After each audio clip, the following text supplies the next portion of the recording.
રામ રામ. બાપા એ સમયમાં ભાઈઓ અને બાપ દીકરાના અને પરિવારજનોના પ્રેમ કેવા હતા? એ સમયમાં ભાઈ બાપ દીકરાના પ્રેમ એવા હતા કે દીકરો ઘરે આગળ પાછો હોય તો કે ભાઈ કેમ ન ગયો પૂછશે, અને એકબીજાના તકલીફ હોય વાડીએ છે આવ્યો ન હોય તો કે દિવાળી કેમ લાવ્યો, બારગામ જોયો તો કે બારગામથી કેમ હસીને આવ્યો.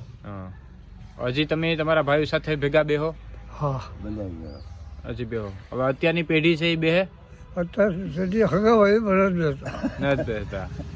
આ તો મારા મોટા ભાઈ છે, હા પણ એક બાપના સંતાનથી પણ નથી બેસતા. મારા 5 દીકરા છે તો ભેગા નથી બેસતા, હા કારણ કે અલગ અલગ ધંધા હોય, હા. બરાબર. પછી એને ટાઈમ પણ ન હોય, હા એમ પણ હોય.